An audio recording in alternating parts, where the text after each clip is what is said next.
JP Astro ലൈഫിലേക്ക് എല്ലാവർക്കും സ്വാഗതം. ഇന്ന് നിങ്ങളുമായി പങ്കുവയ്ക്കുന്നത് ശനിയുടെ രാശിമാറ്റം തന്നെയാണ്. വൃശ്ചികം രാശിയുടെയും ചിങ്ങൻ രാശിയുടെയും ഈ രണ്ട് രാശിയുടെ ശനിയുടെ രാശിമാറ്റത്തെക്കുറിച്ചുള്ള വീഡിയോ ചെയ്തിരുന്നില്ല. അപ്പോൾ ചിലർക്ക് എന്നെ വിളിച്ച് ചോദിച്ചു ഞങ്ങളെ തഴഞ്ഞാണെന്ന്. അതുകൊണ്ട് അവരുടെ അഭ്യർത്ഥന അനുസരിച്ച് ചിങ്ങൻ രാശിയുടെയും വൃശ്ചികൻ രാശിക്കാരുടെയും രണ്ടുപേരുടെയും ശനിയുടെ രാശിമാറ്റം 2025 ഫലം എങ്ങനെയാണെന്ന് നിങ്ങളുമായിട്ട് പങ്കുവയ്ക്കുകയാണ്. ആദ്യം ചിങ്ങൻ രാശി. ചിങ്ങൻ രാശി എന്ന് പറയുമ്പോൾ മകം പൂരം ഉത്തര നക്ഷത്രത്തിൻ്റെ 1-ാം പാദമാണ്. ചിങ്ങൻ രാശിക്കാർക്ക് 2020 മുതൽ ശനിയുടെ ഇഷ്ടഭാവമായ 6-ാം ഭാവത്തിൽ ശനി സഞ്ചരിക്കുന്ന ഒരു സമയമായിരുന്നു. അപ്പോൾ ശത്രുനാശവും രോഗശാന്തിയും കാര്യജയവും ഉണ്ടാവുകയും അതുപോലെ നല്ല ഗുണ അനുഭവങ്ങളൊക്കെ ഉണ്ടാകുന്ന ഒരു സമയമാണ് 6-ാം ഭാവം. പാവഗ്രഹങ്ങൾ 3, 6, 11 ഭാവത്തിൽ സഞ്ചരിക്കുമ്പോൾ നല്ല ഫലങ്ങളാണ് ചെയ്യുന്നത്. അപ്പോൾ ശനിയും 6-ാം ഭാവത്തിൽ സഞ്ചരിച്ച 2020 ജനുവരി മുതലുള്ള സമയങ്ങളെടുത്താൽ വളരെ മെച്ചപ്പെട്ട ഒരു അനുഭവം പലർക്കും ഉണ്ടായിക്കാണും. 2020 മുമ്പ് ആരോഗ്യ പ്രശ്നങ്ങളൊക്കെ ഉണ്ടായിരുന്നവർക്ക് ആശ്വാസം ഉണ്ടായ ഒരു സാഹചര്യവും അതുപോലെ സാമ്പത്തികമായി കഷ്ടതയിൽ ആയിരുന്നവർക്കും വലിയ കടബാധ്യതയൊക്കെ ഉണ്ടായിരുന്നവർക്കും 2020 മുതൽ 2023 വരെയുള്ള ഒരു കാലഘട്ടം എന്ന് പറയുന്നത് ആശ്വാസകരമായ പല നല്ല അനുഭവങ്ങളും ഉണ്ടായ ഒരു കാലമായിരിക്കും. അതുപോലെ എത്ര പ്രബലരായ ശത്രുക്കളായാലും അവരെല്ലാം പരാജയപ്പെടുന്ന ഒരു സാഹചര്യവും അന്ന് ഉണ്ടാവും. സർക്കാർ തലത്തിൽ ജോലി ചെയ്യുന്നവർക്ക് വലിയ പ്രശ്നങ്ങളൊന്നുമില്ലാതെ ജോലി ചെയ്യാനും ഇഷ്ടപ്പെട്ട സ്ഥലത്തേക്ക് ട്രാൻസ്ഫർ അതുപോലെ പ്രമോഷന് അങ്ങനെയൊക്കെയുള്ള സാഹചര്യമൊക്കെ ഉണ്ടാകാനും അതുപോലെ സാമൂഹ്യ പ്രവർത്തനമൊക്കെ നടത്തുന്നവർക്ക് രാഷ്ട്രീയക്കാർക്കുമൊക്കെ ബിസിനസ്സുകാർക്ക് അങ്ങനെയൊക്കെയുള്ളവർക്ക് നല്ല സമയമായിരുന്നു. തർക്കം, കലഹം, സമരം തുടങ്ങിയ സാമൂഹ്യ പ്രശ്നങ്ങളിലൊക്കെ സാമൂഹ്യ സേവനം നടത്തുന്നവർ ഇടപെടാനും അതൊക്കെ പരിഹരിക്കാനും അതിൻ്റെയൊക്കെ മുൻപന്തിയിൽ നിൽക്കാനുമൊക്കെ അവർക്കൊരു സാഹചര്യം ഉണ്ടായി. ഇഷ്ടഭാവത്തിൽ 6-ൽ സഞ്ചരിക്കുന്ന കാലം, അതായത് 2020 നവംബർ മുതൽ വ്യാഴം നീചരാശിയായ മകരത്തിൽ സഞ്ചരിച്ച ഒരു വർഷം കൂടി ഇതിൻ്റെ ഉള്ളിൽ ഉണ്ടായിട്ടുണ്ട്. ആ വർഷം ആ സമയത്ത്, അതായത് വ്യാഴം ഒരു വർഷമാണല്ലോ ഒരു രാശിയെ സഞ്ചരിക്കുന്നത്. അപ്പോൾ 2020 നവംബർ മുതലുള്ള ഒരു വർഷം വ്യാഴം മകരൻ രാശിയിൽ നീചരാശിയിൽ സഞ്ചരിച്ച ആ ഒരു കാലഘട്ടത്തിൽ ഉദ്ദേശിച്ചതുപോലൊന്നും കാര്യങ്ങൾ മുന്നോട്ട് പോയി കാണത്തില്ല. 2023 ജനുവരി മുതൽ ശനി 7-ാം ഭാവത്തിൽ കണ്ടകശനിയായി സഞ്ചരിക്കുന്ന സമയത്ത് 2025 മാർച്ച് വരെ ഈ 7-ാം ഭാവത്തിലെ ശനി നിലനിൽക്കുന്നു എന്നതുകൊണ്ട് തന്നെ ഈ കണ്ടകശനിക്കാലം ചിങ്ങൻ രാശിക്കാരെ സംബന്ധിച്ചിടത്തോളം 7-ാം ഭാവത്തിലായതുകൊണ്ട് 7-ാം ഭാവാധിപൻ സഞ്ചരിക്കുന്ന ഒരു രാശിയായ മൂലക്ഷേത്രം, അതായത് ശനി 7-ാം ഭാവത്തിൽ നിൽക്കുന്നു. 7-ാം ഭാവം കുംഭൻ രാശിയാണ്. കുംഭൻ രാശി ശനിയുടെ മൂലത്രികോണ രാശിയാണ്. അതുകൊണ്ട് തന്നെ അത്ര വലിയ പ്രശ്നങ്ങളൊന്നും ഉണ്ടാകാനുള്ള സാധ്യതയില്ല. 6-ാം ഭാവാധിപത്യവും കൂടി ഉള്ളതുകൊണ്ട്, അതായത് 6-ാം ഭാവത്തിൻ്റെയും 7-ാം ഭാവത്തിൻ്റെയും ആധിപത്യമുള്ള ശനിയാണ് 7-ാം ഭാവത്തിൽ നിൽക്കുന്നത്. അതുകൊണ്ട് തന്നെ 6-ാം ഭാവത്തിൻ്റെ ആധിപത്യം വന്നതുകൊണ്ട് അപ്രതീക്ഷിതമായ ചില ആരോഗ്യ പ്രശ്നങ്ങളൊക്കെ ഉണ്ടാകാം. അകന്നുപോയ ശത്രുക്കളൊക്കെ ചെറിയ തോതിലൊക്കെ തിരിച്ചു വരാനുള്ള സാധ്യതയും ഉണ്ട്. അലച്ചിലും ജോലിഭാരവും ടെൻഷനും അതുമൂലം ദാമ്പത്യ ജീവിതത്തിൽ ചില പ്രയാസങ്ങളൊക്കെ ഉണ്ടാവുക, അതുപോലെ പങ്കാളിക്ക് ഏതെങ്കിലും തരത്തിലുള്ള ശാരീരിക വിഷമതകളൊക്കെ സംഭവിക്കുക, ഇതൊക്കെ സ്വാഭാവികമായിട്ടും ശനി ജാതകത്തിൽ വളരെ മോശമായി അനിഷ്ടസ്ഥാനത്ത് നിൽക്കുകയും ലഗ്നത്തിനും ലഗ്നാധിപനുമൊക്കെ പാപയോഗ ദൃഷ്ടിയൊക്കെ വരികയും ചെയ്യുന്ന ജാതകക്കാരെ സംബന്ധിച്ചിടത്തോളം 7-ാം ഭാവത്തിലെ ശനി അത്ര നല്ല ഫലം ചെയ്യില്ല. എന്നാൽ ശനി നല്ല രീതിയിൽ ജാതകത്തിലുള്ളവരെ സംബന്ധിച്ചിടത്തോളം 7-ാം ഭാവാധിപൻ 7-ൽ തന്നെ നിൽക്കുന്ന ഒരു സാഹചര്യമായതുകൊണ്ട് വലിയ കുഴപ്പമില്ലാതെ അത്ര വലിയ കഠിനമായ പ്രശ്നങ്ങളൊന്നുമില്ലാതെ മുന്നോട്ട് പോകാൻ സാധിക്കും. എന്നാൽ 6-ാം ഭാവാധിപത്യം കൂടി ഉള്ളതുകൊണ്ട് രോഗം, ശത്രു, കള്ളൻ ഈ 3 ഭാവത്തിൻ്റെ ആധിപത്യം 6-ാം ഭാവത്തിനുള്ളതുകൊണ്ട് 6-ാം ഭാവാധിപൻ എന്ന നിലയിൽ ചിലപ്പോൾ ആരോഗ്യ പ്രശ്നങ്ങളുണ്ടാകാം. അതുപോലെ തന്നെ ചില കടം കൊടുത്തതോ അല്ലെങ്കിൽ എന്തെങ്കിലുമൊക്കെ തിരിച്ചു കിട്ടുമെന്ന് വിചാരിച്ചൊക്കെ തിരിച്ചു കിട്ടാതിരിക്കാം, നഷ്ടപ്പെട്ടെന്ന് വരാം. അതുപോലെ തന്നെ ശത്രുതാപരമായി നേരത്തെ നിലനിന്നവർ അവർ മാറിപ്പോവുകയും പിന്നീട് വീണ്ടും ഒരു ചെറിയ ശത്രുതയൊക്കെ ആയിട്ട് തിരികെ വരാനുള്ള സാഹചര്യമൊക്കെ വരാം. പിന്നെ 7-ലെ ശനി പ്രത്യേകിച്ച് ഏകദേശം ഒരു 50 വയസ്സ് കഴിഞ്ഞവരെ സംബന്ധിച്ചിടത്തോളം രാഹുദശയുടെ കാലമായിരിക്കും. അതായത് ഒരു 60-65 വയസ്സ് പ്രായത്തിലുള്ളവരെ സംബന്ധിച്ചിടത്തോളം ഈ രാഹുദശയുടെ ഒരു സമയമെന്ന് പറയുമ്പം വാദസംബന്ധമായ, അതായത് ശനിയാണല്ലോ, അപ്പോൾ വാദസംബന്ധമായ പ്രശ്നങ്ങൾ, വെരിക്കോസ്, സ്ട്രോക്ക്, ഹാർട്ട് അറ്റാക്ക്, ഇങ്ങനെയൊക്കെയുള്ള പ്രശ്നങ്ങളൊക്കെ വരാൻ സാധ്യതയുള്ള ഒരു കാലഘട്ടം കൂടിയാണ് ഈ 2025 മാർച്ച് വരെ സഞ്ചരിക്കുന്ന 7-ാം രാശിയിലെ ശനിയെ സംബന്ധിച്ചിടത്തോളം പറയാനുള്ളത്. അതുപോലെ 7-ലെ ശനി എന്ന് പറയുമ്പോൾ പലപ്പോഴും മാർഗതടസ്സം ഉണ്ടാക്കും. ജീവിതമാർഗത്തിന് വേണ്ടി പല വഴികളും സ്വീകരിക്കുന്ന ഒരു കാലമായിട്ട് വരും. ചിലപ്പോൾ ഒന്നും ശരിയാകാതെ ഇങ്ങനെ അലിഞ്ഞു തിരിയേണ്ട ഒരു സാഹചര്യമൊക്കെ വരാം. ഇതെല്ലാം തന്നെ സ്വാഭാവികമായിട്ടും ശനി വളരെ മോശമായിട്ട് നിൽക്കുന്നവരുടെ ജാതകത്തിലാണ് കൂടുതലായും അനുഭവപ്പെടുക. അതുപോലെ വിവാഹ സംബന്ധമായ ആലോചനയൊക്കെ ഉള്ളവരെ സംബന്ധിച്ചിടത്തോളം ശനി 7-ൽ വരുമ്പോൾ വിവാഹം മാറ്റിവെക്കാനോ അല്ലെങ്കിൽ മാറിപ്പോകാനോ താമസം വരാനോ അങ്ങനെയൊക്കെയുള്ള സാഹചര്യമുണ്ട്. പലപ്പോഴും വിവാഹം നടക്കാൻ ഏതെങ്കിലും തരത്തിലുള്ള വൈഷമ്യങ്ങളൊക്കെ ഉണ്ടാകുന്ന ഒരു സാഹചര്യവും 7-ാം ഭാവം കൊണ്ട് വരാറ്. പിന്നെ 7-ാം ഭാവത്തിലെ ശനിയെ സംബന്ധിച്ച് പറയുമ്പോൾ വിവാഹ സംബന്ധമായി ഏതെങ്കിലും പ്രേമബന്ധങ്ങളിലൊക്കെ ഉള്ളവർ, സെലക്റ്റീവ് മാര്യേജ് എന്നൊക്കെ പറയും, അങ്ങനെയൊക്കെ ഉള്ളവർക്കും വിവാഹത്തിലേക്ക് പോകുന്ന ഒരു സാഹചര്യം കുറവായിരിക്കും. അത് മിക്കവാറും വീട്ടുകാരുടെയും ബന്ധുക്കളുടെയും ഒക്കെ അഭിപ്രായ വ്യത്യാസങ്ങളും പ്രശ്നങ്ങളുമൊക്കെ അതിൻ്റെ പിന്നിൽ ഉണ്ടാവുകയും ചെയ്യും. ജാതകപ്രകാരം വലിയ കുഴപ്പമൊന്നുമില്ലാതെ ശനി നിൽക്കുന്നവരെ സംബന്ധിച്ചിടത്തോളം 7-ാം ഭാവത്തിലെ ശനി അത്ര വലിയ പ്രശ്നങ്ങളൊന്നും അവരെ സംബന്ധിച്ച് ഉണ്ടാകാൻ സാധ്യതയില്ല. എന്നാൽ വലിയ ഗുണമൊന്നും ഉണ്ടായില്ലെങ്കിലും വലിയ ദോഷമൊന്നും അവർക്ക് വരില്ല.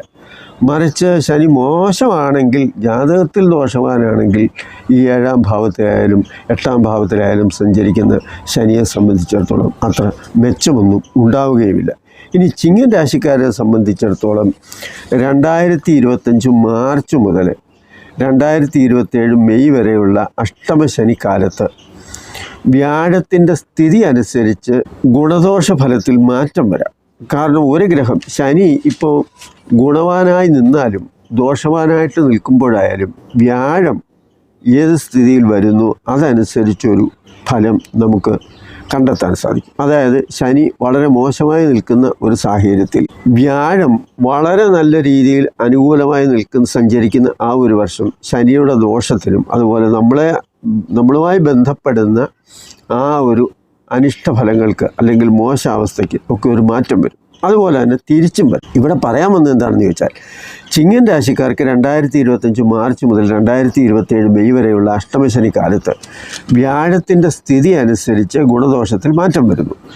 ഇപ്പോൾ 10-ാം ഭാവമായ കർമ്മസ്ഥാനത്ത് സഞ്ചരിക്കുന്ന വ്യാഴം ഗോചരത്തിൽ 10-ൽ ബലവാനായി വ്യാഴം നിൽക്കുന്നവർക്ക്, അതായത് ജാതകത്തിൽ നിൽക്കുന്നവർക്ക് ചിലപ്പോൾ എന്തെങ്കിലുമൊക്കെ ഗുണങ്ങൾ ചെയ്യാം. എന്നാൽ ഗോചരത്തിൽ 10-ാം ഭാവത്തിലെ വ്യാഴം അത്ര വലിയ ഗുണമൊന്നും ചെയ്യില്ല. ശനി അഷ്ടമത്തിൽ സഞ്ചരിക്കുന്ന ഈ സമയത്ത് 2025 മെയ് മാസത്തിൽ വ്യാഴം രാശി മാറി മിഥുനൻ രാശിയായ 11-ലേക്ക് വരും.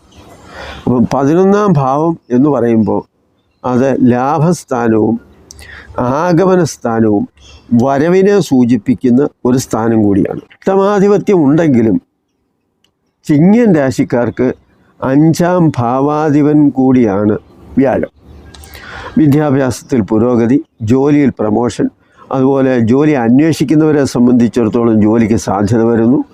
മനസ്സിന് സന്തോഷമുണ്ടാകുന്ന 5-ാം ഭാവം മനസ്സുകൂടിയാണ്. ധനലാഭം, കാര്യജയം മുതലായവയും അതുപോലെ ആരോഗ്യ പ്രശ്നമൊക്കെ ഉണ്ടായിരുന്നവർക്ക് ആശ്വാസവും ലഭിക്കുന്ന ഒരു സാഹചര്യം ജാതകത്തിൽ വ്യാഴം മോശമല്ലാത്തവരെ സംബന്ധിച്ചിടത്തോളം ഒരു നല്ല ഒരു വർഷമായിട്ട് നമുക്ക് കണക്കാക്കാം. കാരണം അഷ്ടമശനിയുടെ വലിയ പ്രയാസം നേരിടേണ്ടി വരുന്ന ഒരു സാഹചര്യത്തിൽ വ്യാഴം അനുകൂലമായി നിൽക്കുമ്പോൾ, അതായത് 11-ാം ഭാവത്തിൽ വ്യാഴം വരുന്ന ഒരു സാഹചര്യം, മിഥുനൻ രാശിയിൽ ചിങ്ങൻ രാശിക്കൂറുകാർക്ക് മിഥുനൻ രാശിയിൽ 11-ാം ഭാവത്തിൽ വ്യാഴം വരുമ്പോൾ ആ വ്യാഴത്തിന് 5-ാം ഭാവത്തിൻ്റെയും അതുപോലെ തന്നെ അഷ്ടമഭാവത്തിൻ്റെ ആധിപത്യമുണ്ട്. അപ്പോൾ 5-ാം ഭാവം എന്ന് പറയുമ്പോൾ അത് വിദ്യാഭ്യാസ സംബന്ധമായും സന്താനങ്ങളെ സംബന്ധിച്ചും മനസ്സിനെ സംബന്ധിച്ചുമൊക്കെ വളരെ നല്ല കാര്യങ്ങൾ, സന്തോഷമുണ്ടാക്കുന്ന കാര്യങ്ങളാണ്. അപ്പോൾ അഷ്ടമശനിയിലെ ആ ദോഷത്തിന് ആ ഒരു അല്പം മോചനമൊക്കെ ഉണ്ടാകാനുള്ള സാധ്യത വരുന്നു എന്നതാണ് പ്രത്യേകിച്ച്. 2025 മാർച്ച് മുതൽ 2027 മെയ് വരെ ചിങ്ങൻ രാശിക്കാരെ സംബന്ധിച്ചിടത്തോളം അഷ്ടമശനിയുടെ കാലമാണ്. മീനൻ രാശിയിൽ സഞ്ചരിക്കുന്ന ശനി കുറേ നല്ല ഫലങ്ങൾ തരാനുള്ള സാധ്യതയുണ്ട്. കാരണം മീനൻ രാശിയിൽ വ്യാഴമോ ശുക്രനോ നിൽക്കുന്നവർക്ക് ഗുരു ശുക്രദൃഷ്ടി ഉള്ളവർക്കും, അതായത് മീനൻ രാശിയിലേക്ക് വ്യാഴത്തിൻ്റെയോ അല്ലെങ്കിൽ ശുക്രൻ്റെയോ ദൃഷ്ടിയുള്ളവരോ, അല്ലെങ്കിൽ മീനൻ രാശിയിൽ വ്യാഴവും ശുക്രനും മീനത്തിൽ നിൽക്കുന്നവരെ സംബന്ധിച്ചും ഈ അഷ്ടമശനി അത്ര വലിയ ദുരിതമൊന്നും ഉണ്ടാക്കത്തില്ല. ശനി അത്ര മെച്ചമല്ലാത്തവരെ സംബന്ധിച്ചിടത്തോളം 2027 മെയ് വരെ ദൈവാധീനക്കുറവും ബന്ധുവിരോധവും ശത്രുവർദ്ധനയും രോഗാരിഷ്ടയും ഒക്കെ വരാനുള്ള സാധ്യതയുണ്ട്. അതിന് മുമ്പേ പറഞ്ഞ വ്യാഴത്തിൻ്റെ അനുകൂല സമയമായ 1 വർഷം അല്പം ദോഷം കുറയാം. എങ്കിലും 2.5 വർഷമാണല്ലോ ശനി ഒരു രാശിയിൽ സഞ്ചരിക്കുന്ന ആ ഒരു ഘട്ടം. അപ്പോൾ അതുകൊണ്ടാണ് ഇത് പ്രത്യേകിച്ച് സൂചിപ്പിച്ചത്. ധനനഷ്ടവും വരാം. പൊതുവെ മീനത്തിലെ ശനി പാദരോഗം, വെരിക്കോസ്, അതുപോലെ സന്ധിവേദന, ജലജന്യ രോഗങ്ങൾ, കാരണം മീനൻ രാശി ജലരാശിയാണ്. അപ്പോൾ സ്വാഭാവികമായിട്ടും വെള്ളത്തിൽ നിന്ന് ലഭിക്കുന്ന അല്ലെങ്കിൽ പകരുന്ന രോഗങ്ങൾക്കുള്ള സാധ്യത വരാം. അതുപോലെ തന്നെ ജലാശയത്തിൽ നിന്ന് എന്തെങ്കിലുമൊക്കെ അപകടങ്ങളോ കുഴപ്പങ്ങളോ ഒക്കെ വരാം. ഇതെല്ലാം തന്നെ നമ്മൾ ശ്രദ്ധിക്കുകയും സൂക്ഷിക്കുകയും ചെയ്യുക. ആരോഗ്യ പ്രശ്നങ്ങളൊക്കെ ഉണ്ടാകാനുള്ള സാധ്യതയൊക്കെ ഉണ്ടാകാം. പിന്നെ ചൊവ്വായുമായിട്ടൊക്കെ ഒരു ബന്ധം ഉള്ളവരെ സംബന്ധിച്ചിടത്തോളം ഈ കാലിന് ഒടിവ്, ചതവ്, മുറിവ്, അപകടം ഇങ്ങനെയൊക്കെയുള്ള സാഹചര്യവും കാലിന് വരാം. കാരണം മീനൻ രാശിയും കുംഭൻ രാശിയൊക്കെ കണങ്കാലിനെയും പാദത്തെയും ഒക്കെ സൂചിപ്പിക്കുന്ന ഒരു രാശി ആയതുകൊണ്ടാണ് അങ്ങനെ പറഞ്ഞത്. അതുകൊണ്ട് തന്നെ അഷ്ടമശനിയെയും സൂക്ഷിക്കണം.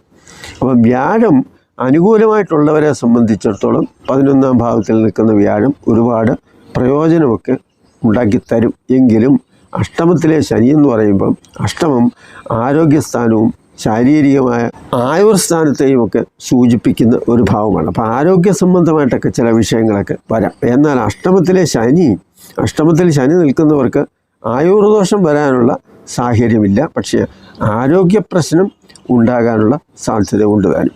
ഇനി വൃശ്ചികൻ രാശിയിലേക്ക് പോകുമ്പോൾ, വൃശ്ചികൻ രാശി എന്ന് പറയുമ്പോൾ വിശാഖത്തിൻ്റെ 4-ാം പാദം, അനിഴം, കേട്ട, ഇതാണല്ലോ വൃശ്ചികൻ രാശി. ഇവരെ സംബന്ധിച്ചിടത്തോളം ഇഷ്ടഭാവമായ 3-ാം ഭാവത്തിൽ 2020 മുതൽ 2023 വരെ ശനി സഞ്ചരിച്ച ഒരു കാലമുണ്ടായിരുന്നു. അപ്പം 3-ാം ഭാവത്തിൽ ശനി സഞ്ചരിക്കുന്ന കാലം എന്ന് പറയുമ്പോൾ ഒരുപാട് നല്ല ഗുണങ്ങളൊക്കെ ഈ 2020 മുതൽ 2023 ജനുവരി വരെ അവർക്ക് ചിലപ്പോൾ ഉണ്ടായിക്കാണും. കാരണം ശനി ജാതകത്തിൽ കുറച്ചെങ്കിലും നല്ല രീതിയിലൊക്കെ നിൽക്കുന്നവരെ സംബന്ധിച്ചിടത്തോളം 3-ലെ ശനി കഴിഞ്ഞുപോയ കാലം വളരെ മെച്ചമായിരിക്കാനാണ് കൂടുതൽ സാധ്യത. പ്രത്യേകിച്ച് ഈ 3-ാം ഭാവം എന്ന് പറയുമ്പം അത് പട്ടാളത്തെയും പോലീസിനെയും സഹോദരങ്ങളെയും ഒക്കെ സൂചിപ്പിക്കുന്ന ഒരു ഭാവമാണ്. അതുപോലെ പരിസരവാസികളെ സൂചിപ്പിക്കാം, നിയമരംഗത്ത് പ്രവർത്തിക്കുന്നതിനുള്ള അവസരങ്ങളെ സൂചിപ്പിക്കാം. അങ്ങനെയൊക്കെ ഉണ്ട്. അതായത് ഈ 2020 ജനുവരി മുതൽ 2023 വരെയുള്ള കാലഘട്ടത്തിൽ 3-ാം ഭാവത്തിൽ ശനി സഞ്ചരിച്ച കാലത്ത് വൃശ്ചികൻ രാശിക്കാരെ സംബന്ധിച്ചിടത്തോളം പോലീസിലോ പട്ടാളത്തിലോ ഒക്കെ ചേരാൻ ആഗ്രഹിച്ചിരുന്നവരും അതിനുവേണ്ടി ശ്രമിച്ചവർക്കൊക്കെ ചിലപ്പോൾ ആ കാര്യം സാധിച്ചു എന്ന് വരാം. അതുകൊണ്ടാണ് സൂചിപ്പിച്ചത്. അതുപോലെ നിയമരംഗത്ത് പ്രവർത്തിക്കുന്നവരെ സംബന്ധിച്ചും നല്ല അവസരങ്ങളൊക്കെ ലഭിക്കുന്ന ഒരു സാഹചര്യം ഉണ്ടാകാം. 3-ാം ഭാവം എന്ന് പറയുന്നത് നല്ല ആത്മവിശ്വാസം, മുന്നോട്ട് പോകാനുള്ള ആ ഒരു തൻ്റെടവും ധൈര്യവും ഉത്സാഹവും ഒക്കെ തരുന്ന ഒരു ഭാവം കൂടിയാണ്. പൊതുവെ അലസൻ മടിയൻ എന്നൊക്കെ പറയുന്ന ശനി 3-ൽ സഞ്ചരിക്കുമ്പം അല്പം ഊർജ്ജസ്വലതയും ഉന്മേഷവും ഒക്കെ നൽകുന്ന ഒരു ഗ്രഹം കൂടിയാണ്. സഹോദര സ്ഥാനം കൂടി ആയതുകൊണ്ട് ഈ ഭാവം ശുഭന്മാരുടെ യോഗദൃഷ്ടിയോടുകൂടി നിൽക്കുന്ന ജാതകക്കാർക്ക് സഹോദരങ്ങളെ കൊണ്ട് പല ഉപകാരങ്ങളും ഉണ്ടാകാനുള്ള സാഹചര്യമുണ്ട്. അതുപോലെ ചുറ്റുപാടുമുള്ളവരുമായിട്ടൊക്കെ നല്ല ബന്ധവും അവരുടെയൊക്കെ സഹകരണവും സഹായവും ഒക്കെ ഇവരുടെ ജീവിതത്തിൽ ലഭിക്കുകയും ചെയ്യും. അങ്ങനെ നല്ല ഭാവം സഞ്ചരിച്ച ശനി 2023 മുതൽ 2025 മാർച്ച് വരെ 4-ാം ഭാവമായ കണ്ടകശനിയായി സഞ്ചരിക്കുന്ന ഒരു സാഹചര്യമാണ് ഇപ്പോഴുള്ളത്. 4-ാം ഭാവം എന്ന് പറയുമ്പോൾ വീട്, വാഹനം, മാതാവ്, അമ്മാവന്, ബന്ധുക്കൾ, വീട്ടുപകരണങ്ങൾ, അതുപോലെ വിദ്യാഭ്യാസം, തുടങ്ങി പലതിനെയും സൂചിപ്പിക്കുന്ന ഒരു ഭാവമാണ് ഈ 4-ാം ഭാവം. 4-ാം ഭാവത്തിൽ ശനി സഞ്ചരിക്കുമ്പോൾ മേൽപ്പറഞ്ഞ കാര്യങ്ങളിലൊന്നും അത്ര മെച്ചമുള്ള ഒരു അനുഭവം ഉണ്ടാകാനുള്ള സാധ്യത കുറവാണ്. ജാതകത്തിൽ ശനി കുംഭൻ രാശിയിൽ കേന്ദ്രസ്ഥാനത്ത് നിൽക്കുന്നവരെ സംബന്ധിച്ചിടത്തോളം അവർക്ക് നല്ല കുറേ അനുഭവങ്ങൾ ഉണ്ടാവുകയും പഞ്ചമഹാപുരുഷ യോഗത്തിൽ ശശയോഗം എന്ന് പറയുന്നത് തന്നെ ഇപ്പോൾ കുംഭൻ രാശിയിലോ അല്ലെങ്കിൽ മകരൻ രാശിയിലോ അല്ലെങ്കിൽ ഉച്ചരാശിയായ തുലാൻ രാശിയിലോ ശനി നിൽക്കുകയും അത് കേന്ദ്രഭാവത്തിലായി വരികയും ചെയ്യുന്നവരെ സംബന്ധിച്ചുള്ള ഒരു നല്ല യോഗമാണ് ശനിയുടെ ശശയോഗം. അതുപോലെയൊക്കെ ജാതകത്തിലുള്ളവർക്ക്, അതായത് ശനി കേന്ദ്രഭാവത്തിൽ ഈ പറഞ്ഞ മകരത്തിലോ കുംഭത്തിലോ അല്ലെങ്കിൽ മീനൻ രാശിയിലും ധനുരാശിയും വ്യാഴത്തിൻ്റെ രാശി ആയതുകൊണ്ട് കുറച്ച് മെച്ചമാണെന്നൊക്കെ പറയുന്നുണ്ട്. അതുപോലെ ഉച്ചരാശിയായ തുലാൻ രാശി, ഇങ്ങനെ ഈ 4 രാശിയിലൊക്കെയാണ് ശനി നിൽക്കുന്നതെങ്കിൽ അവരെ സംബന്ധിച്ചിടത്തോളം ഈ കണ്ടകശനിയൊന്നും അത്ര വലിയ വിഷയമൊന്നുമല്ല, എന്തെങ്കിലുമൊക്കെ ഗുണമേ അവർക്കുണ്ടാകാനുള്ള സാധ്യതയുള്ളൂ. എന്നാൽ ശനി അത്ര വലിയ ഗുണമൊന്നും ഇല്ലാതെ നിൽക്കുന്നവരെ സംബന്ധിച്ചിടത്തോളം അത് ദോഷവുമായിരിക്കും. അപ്പോൾ ശനി ശശയോഗം പോലുള്ള യോഗത്തിൽ നിൽക്കുന്നവരെ സംബന്ധിച്ചിടത്തോളം ഉയർന്ന പദവി വരാം. ഈ കണ്ടകശനിയാണെങ്കിലും ഉന്നത വിദ്യാഭ്യാസം വരാം, അതുപോലെ ജോലി സംബന്ധമായിട്ട് ഏതെങ്കിലും തരത്തിലുള്ള സാധ്യതയൊക്കെ വരാം. ശനി മോശമാണെങ്കിൽ ഈ പറഞ്ഞതിനൊക്കെ തന്നെ ഒരു മോശമായ ഒരവസ്ഥ ഉണ്ടാവുകയും ചെയ്യും. കാരണം വീട് പണി തുടങ്ങിയാൽ ഇപ്പം 4-ാം ഭാവം വീട്, വാഹനം, അമ്മാവനെ, ബന്ധുക്കളെ ഇങ്ങനെയൊക്കെ പറയുന്നുണ്ടല്ലോ. അപ്പം 4-ാം ഭാവം കൊണ്ട് വീടില്ലാത്തവർ വീട് പണി തുടങ്ങുന്നുവെങ്കിൽ അതിന് പൂർത്തീകരിക്കാനുള്ള പ്രയാസം ഈ 2.5 വർഷം അതിൻ്റെ പല ബുദ്ധിമുട്ടുകളും ഉണ്ടാകും. അതുപോലെ സാമ്പത്തികമായിട്ട് ബുദ്ധിമുട്ട് നേരിടും, ധനനഷ്ടം വരും, മാതാവിന് അത്ര നല്ല സമയമൊന്നും ആയിരിക്കില്ല, വീട്ടിലുള്ളവരുമായി സന്തോഷമായിട്ട് യോജിച്ചു പോകാനുള്ള സാഹചര്യം ഉണ്ടാകത്തില്ല, പലരുമായിട്ടും അഭിപ്രായ വ്യത്യാസവും കലഹവും ഒക്കെ ഉണ്ടാകും. വാഹന സംബന്ധമായ കാര്യത്തിൽ നഷ്ടം വരും. വീട്, വാഹനം എന്നിവയ്ക്ക് വേണ്ടിയോ വീട്ടുപകരണങ്ങൾക്ക് വേണ്ടിയോ ലോണ് എടുക്കുന്നവർ മിക്കവാറും സാമ്പത്തിക ബാധ്യത ഉണ്ടാകുന്ന ഒരു കാര്യമാണെങ്കിലും ആവശ്യത്തിന് ലോൺ എടുക്കാതിരിക്കില്ലല്ലോ.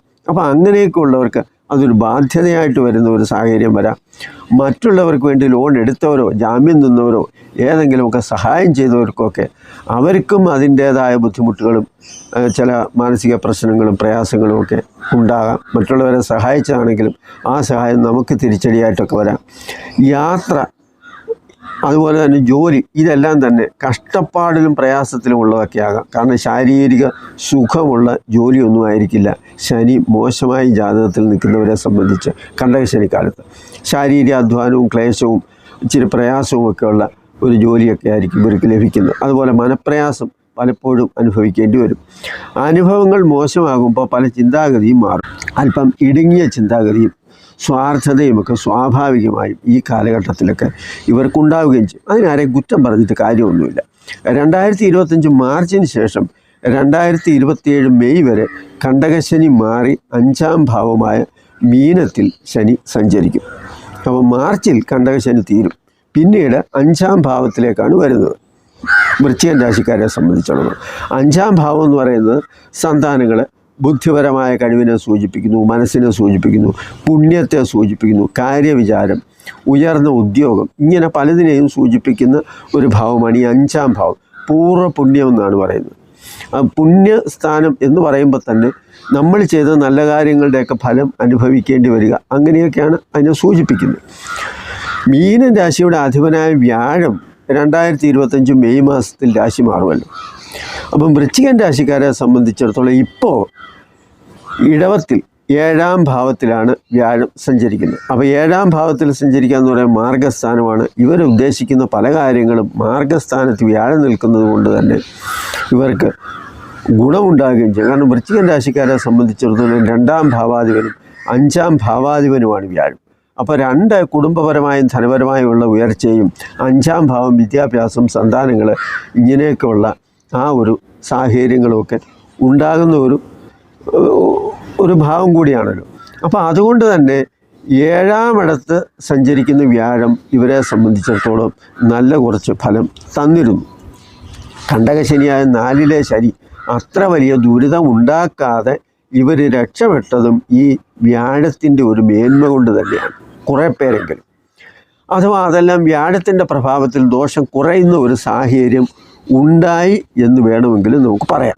വ്യാഴം ജാതകത്തിൽ വളരെ മോശമായി നിൽക്കുന്നവരെ സംബന്ധിച്ചിടത്തോളം 7-ലെ വ്യാഴം അത്ര വലിയ ഗുണമൊന്നും ചെയ്ത് കാണത്തും. ശനി രാശി മാറി 5-ൽ സഞ്ചരിക്കുമ്പോൾ 2025 മെയ് മുതൽ ഒരു വർഷം വ്യാഴം അഷ്ടമത്തിലായിരിക്കുമല്ലോ.